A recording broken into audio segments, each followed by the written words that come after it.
Hello everybody and welcome to another video. Today, at last, I want to talk about the living story. Really, I feel like I should have done a video on this earlier because it's slowly ramping up. There's more and more and more to talk about with this particular thing. And I feel like I should have done a video maybe last month to sum up what was originally added, and then I could do future update videos talking about new things that have gone on. Frankly, I didn't expect this to be as good as this ended up being, but the past couple of days I've been really looking at the things that have been added to the world and what's going on with the living story, and it's really starting to get quite good. So I wanted to share that with you guys. Some of you might know about the living story but not know exactly what's going on with it. So yeah, hopefully I can start filling in that information for you, and we'll see more people participating in this because honestly it's pretty good. At first I think some people were underwhelmed, but I think at first also we didn't really know how ArenaNet were handling this update, and it's a lot like something they did back with Guild Wars 1 that I want to talk about too. So yeah, the living story, what exactly is it if you don't know at all? Basically last month ArenaNet put out a massive patch for the game that did tons of stuff. It fixed loads of bugs, it made radical changes to all sorts of areas of the game, not just PvE, but they added some PvP stuff like 1v1 paid tournaments and various other things all across the board. Like, it was really downplayed as a small patch before it came out, and then it was huge and everyone was really happy about it because we weren't expecting something big and then we ended up getting something massive. But that patch was actually called Flame and Frost Prelude, and in amongst all of this other stuff that they added, like the laurels and so forth, they added this thing called the living story. Basically the idea is it's extra content, free new content that's going into the game gradually as the next few months go by. So the idea is if you were to log into the game this week and go and explore some of these areas where changes are happening, and then you log in next week, things might be quite different. The world will have progressed further along in whatever this story is, and we're not quite sure what's going to be happening. And that's quite exciting. I think in a lot of ways this is ArenaNet starting to mould the world of Tyria, the game that they've made, actually mould it into something that they originally envisaged it to be. I mean, if you go back to a lot of the early interviews and things about Guild Wars 2, and particularly about the dynamic event system and why they scrapped traditional questing, they talk an awful lot about having this, not just dynamic events, but they keep talking about this dynamic world, you know, dynamic being the buzzword, but the idea very much, and they gave examples, was that you could level up one character 1 month, and then if you leveled another character in that same zone a month later, you might see a whole plethora of different things. And the idea back then was because it would be different events would be running at different times. I think back then they kind of thought that they could have dynamic events on much longer cooldowns, or some events only take place exclusively every other week, and some events would be much more common than that, but maybe would just be taken out of the game at some point to be replaced by others. And largely that didn't really happen. It is possible with the dynamic event system, but obviously they're all on very short cooldowns, and I think most players that have kind of leveled one character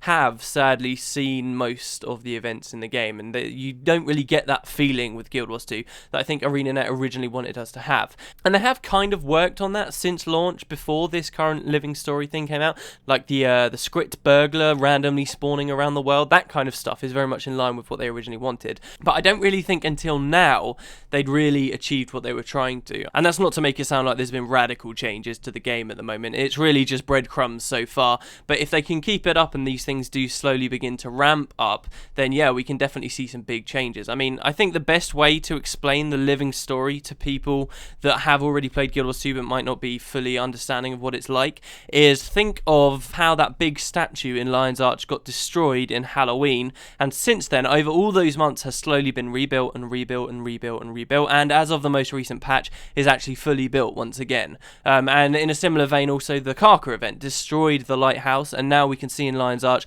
the old lighthouse is just a wreck, and they're building a new one. And every patch, well, not every patch, but most patches, as the months have gone by, slowly that new lighthouse has been built up and built up and built up. The living story is very similar to that, except it's a lot of other little small things telling a much more cohesive and interesting story than just, you know, a structure being rebuilt. Like, for example, we're seeing a lot of refugee camps and things that have slowly been popping up around the world since that patch at the end of last month, and that kind of thing is going to continue to happen until we see some places look totally unrecognisable, I guess, from what they originally were. Some areas already do kind of look like that with some of the refugee camps.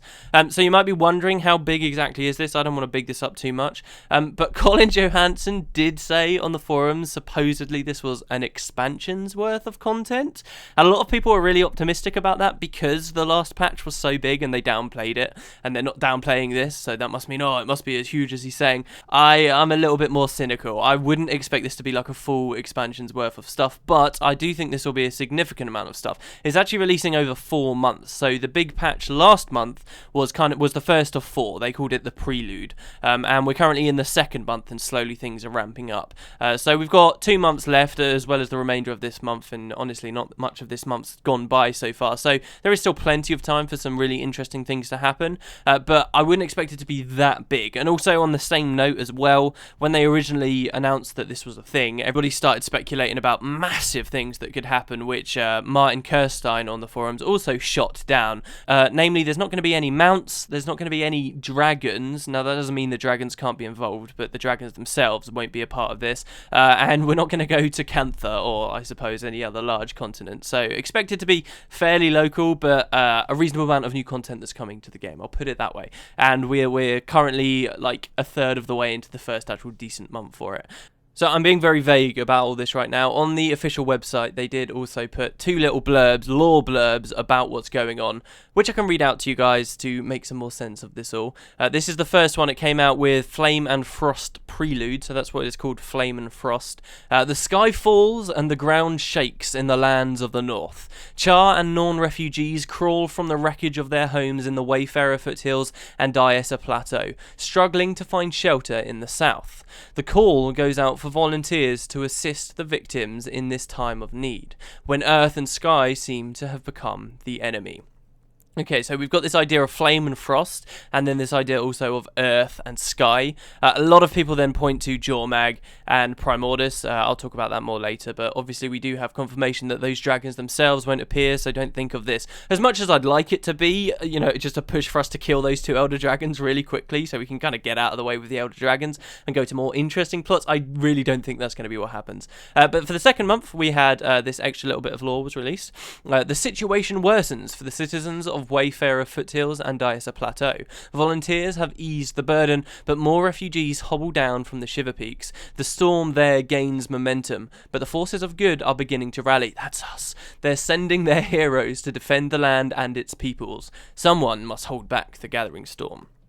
And that someone is hopefully us. So that's the general idea of the story right now. It's not very clear, is it? And that's kind of a big theme right now, I think. The whole thing is a bit of a mystery. We're seeing stuff happen in the world, but we're unsure what. People have been attacked, but we're not sure 100% what by, and it could go in a lot of directions. So what specifically has happened? Well, first of all, you might have seen it if you've logged into the game recently. There are these guys called heralds in the game now, and there's 2 NPCs for every single race in the game, right?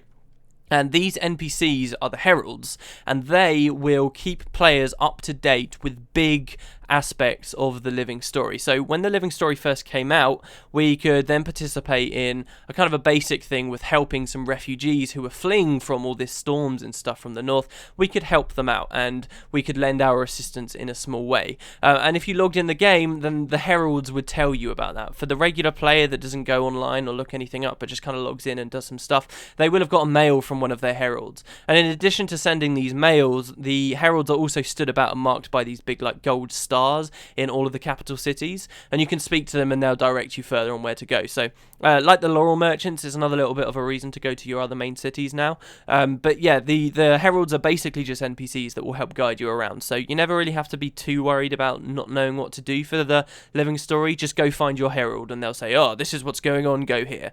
And I'm assuming it's a feature that's going to be more used and more refined as we go forward. So far the heralds have only got one thing to say to us, and that's, oh, go to this general region of the world and see what's up. I guess in future the heralds might even take us into mini missions and stuff like that.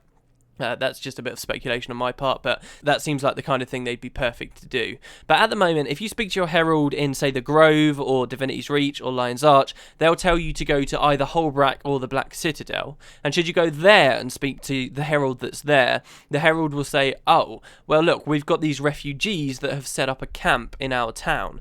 And that's one of the big changes that you can see right now. There are these big refugee camps that since this first update have slowly been growing bigger and bigger, to to the point now where they're quite large and there's like rats infesting them and running around all over the place. And also, as these places have been growing bigger and bigger, more and more NPCs that we can interact with and speak to and get information out of have slowly been added into the game. So people are like checking daily to see if there's more information to get out of these characters. And I think that's a big part of playing the living story. A lot of it is kind of us going out and exploring and seeing what hints and things we can find around the world. And there have been things hidden out there that I'll talk about as we go forward. It's a lot like, I mentioned Guild Wars 1 earlier, it's a lot like one of the things they did for Guild Wars 1 once all the campaigns were out, called The War in Kryta, which was again a free update that people didn't have to pay for or do anything special to access, but it was an update to the game that would then just slowly add something here and there around a specific region of the world. And it was really exciting to a lot of us, particularly in Guild Wars 1, because it had been a dead game for a long time and there hadn't been any substantial updates, and now all of a sudden there were, and it was really exciting to run around to all these old places and see some new things that were happening. But slowly, with the War in Kryta, it changed from just small NPCs being added here and there to like whole new massive missions and quest lines and cool rewards as well, that then itself even expanded into further storylines down the line. Like, it was really well done, and I think what we're seeing here with the living story is incredibly similar to what they did back then with the War in Kryta and Hearts of the North 2. That was called Guild Wars Beyond back then, and I guess what we're seeing now with Guild Wars 2 is there's two ways the plot's going to develop. We're going to have big expansions that come out, you know, once every other year, for example, and at the same time we're going to have the living story to keep us going month by month by month as these smaller stories begin to unfold, potentially into something much larger. So yeah, in Holbrack and the Black Citadel, you can go there now, you can see the refugee camps and you can speak to the characters. At first, I don't think there was anyone we could interact with there, or at least we couldn't get any information, just really vague references saying, oh, we've been attacked. But now that there's been some new NPCs added there, as these camps have got bigger, some of them actually start to talk about who attacked them. Namely, in the Black Citadel, you get a lot of chatter saying that it was the Flame Legion that attacked them, and there is, as far as I can see, no evidence whatsoever anywhere in the game that the Flame Legion have anything to do with this, except for the fact that these char are saying so. And also, many of the victims seem to have been burned, and we know that the Flame Legion loves to play with fire, so there's that link. But aside from that, I don't think there's anything else, and that's kind of caused some people to kind of doubt whether the Flame Legion really is involved. I think they probably are. I mean, ArenaNet wouldn't just throw out a red herring like that, I don't expect, but yeah, so the char there, we've now kind of heard more and more that it's something to do with the Flame Legion, and the Norn in Holbrack at that refugee camp now have been talking more and more about Dredge, which is pretty interesting because when the patch very first came out, some of the sharper-eyed people might have seen that there was a new body, just like a body of a character laying down there, and he's still there in-game right now if you want to go see, that was never there before. And if you interacted with this body, you would find out it was this character that died and was like bleeding from the ears, and that's all it said. But back then we did kind of look at it and think, oh, that could have something to do with the Dredge. And now we're also hearing from these new NPCs down in Holbrack that they also say they've been attacked by the Dredge. So we kind of have two villains so far that have been outlined by the living story, the Dredge and the Flame Legion. There is still nothing that says they've necessarily been in an alliance together, though it certainly seems like that, and that's not too far-fetched to assume that they would be in an alliance together. They're both kind of oppressed peoples, and I could very much imagine them sort of becoming buddy-buddy to get back one over on, say, the Char. If you look at, say, the Diessa Plateau, that Char area in the game, there's all these areas where the Char are just seriously oppressing the Dredge, so I could imagine them teaming up with the Flame Legion, yeah, for sure. But those seem to be our main villains right now, and there seem to be these hints to do with that. That guy's body as well, up in Wayfarer Foothills, he's a merchant. I think he's called like Dead Merchant or something, and nearby also, not only has a new refugee camp also appeared out of nowhere, like people are setting up all these huts and things to try and stay safe, but near that refugee camp is also another new NPC who's called like the Merchant's Bodyguard, and he's just, he's a bit of a dick really. He's really happy because he's got loads of money and he's saying, oh, this is brilliant, I've got all this money now, and you ask him why, and he says, oh, it's because pretty much everyone I'm trying to protect, I'm being their bodyguard, but all these merchants are dying and I just get to keep their money basically. So he seems to be the guy responsible for the body that you can find nearby, but he doesn't explain what had happened, who'd attacked them. So it's still a little bit vague at this point, but a picture is becoming clearer and clearer. At first we had really no idea what was going on, but now we do have a pretty clear idea. It's probably got something to do with the Dredge. It's probably got something to do with the Flame Legion too. Aside from that, we have all these themes of the storms as well, right? And in the maps where the living story is currently taking place, there are events occurring where storms do strike an area. For the Wayfarer foothills, it's like these ice storms, and you'll find these ice tornadoes blowing around as hot steam pours out of vents from deep under the ground. And it's these events where you have to kill ice elementals, and then you take like blocks from them and plug up the fissures, and then you complete the event. There's no extra lore aside from that, except for the fact, obviously, that yes, these storms really are a real thing and are hurting people, and the question of why are these storms now happening. A lot of the NPCs seem to suggest that it's because of the steam that's coming up from underground, and then the question, of course, is, well, why is there steam coming up from under the ground? And that again kind of points back to both the Dredge and the Flame Legion. The Dredge because they live underground, they live under the mountains in particular, and indeed with the living story, if you look at a lot of the mountain tops now, both from Diessa Plateau and the Wayfarer foothills, you can see like these massive steam vents always pouring out all over the place. And also towards the Flame Legion because obviously they like to play with fire, it's hot steam, it's messing with the climate around there, it's causing these storms. So they might be behind it too. Like the general image I get is that the Flame Legion and the Dredge have got tunnels underground, perhaps near these mountains, and they are like experimenting on something. Maybe these storms that are coming up are just a side effect of something they're doing down below. A lot of people kind of point to the story mode of Sorrow's Embrace, where we saw the Inquest trying to help the Dredge with like research into powers of the dragons, and we stop them, but the Inquest leader guy gets away. I don't know whether I really subscribe to the idea that the Dredge are kind of continuing on those efforts, but they could be. This could be the Dredge and the Flame Legion trying to tap into the powers of Jormag or Primordus somehow, which is causing all these problems for the Norn and the Char that live further north, and now they've had to come down. We do have this comment that this isn't going to lead to like a fight with an Elder Dragon, but that doesn't mean we won't necessarily feel the influence of the Elder Dragons, and I think that's probably quite important too.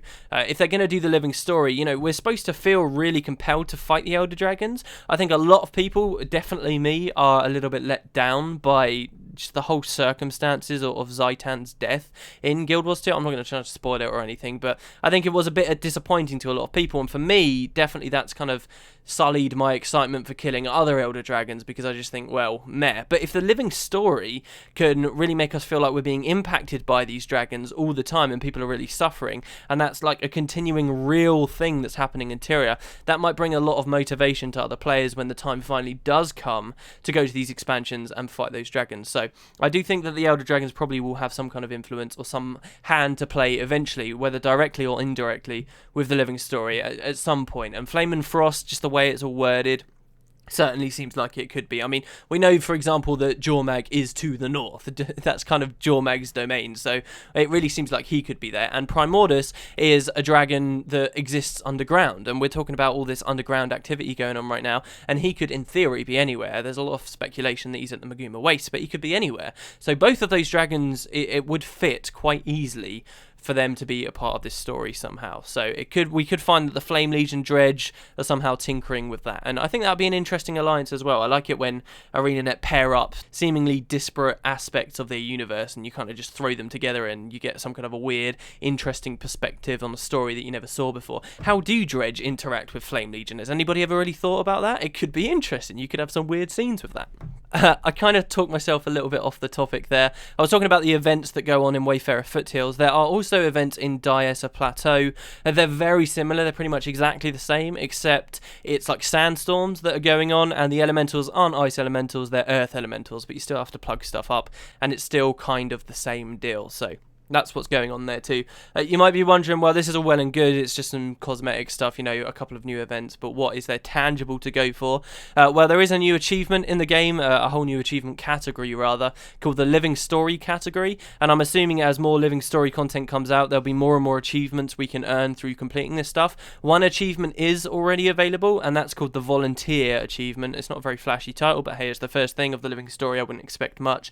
And to get the title, all we have to do is walk around either Diessa Plateau or the Wayfarer Foothills and help out the refugees. Basically, there's a lot of NPCs that you'll find dead along the roads, like from the north all the way down, and signs that are broken, like saying danger and stuff, and of course the events too. And if you go to those bodies and you get mementos from them and you fix up the signs, they're kind of acts of goodness, which once you've done 75 of them, which might sound kind of steep, but it's not so bad because you just kind of run from south to north and you just grab all the stuff along the way. Once you've got 75, you then get the achievement. In addition to that, once you've got the achievement, you'll get a mail too, which I won't spoil in this video, but you get a mail that then also gives you like a child's drawing, which gives you an extra 5,000 karma if you like. So I don't know whether we're required, in fact I wouldn't expect us to be required to complete that original achievement to then be able to progress in other living story stuff, but it might be something you want to participate in because it's not always going to be there. I think the refugees eventually will settle down and things might return to normalcy. So in a weird way, this will be a nice way to build a memory, you know. Then in a couple of years time, if you're still into the game, there'll be all these new things going on, all these new people, and you'll kind of remember that time a long time ago when Wayfarer Foothills was under attack by the storm. And in a weird way, then when we're looking back on the world of Tyria, I think it really probably will feel much more like a living world, which is what ArenaNet always wanted and is one of the main reasons they ditched traditional quests in the first place. So yeah, it's pretty exciting, guys. That's my summary. There are more specifics. There's some people doing some great blogs and stuff on it. I'll link to one in the description down below if you want really specific details about stuff. I found it quite fascinating to read through.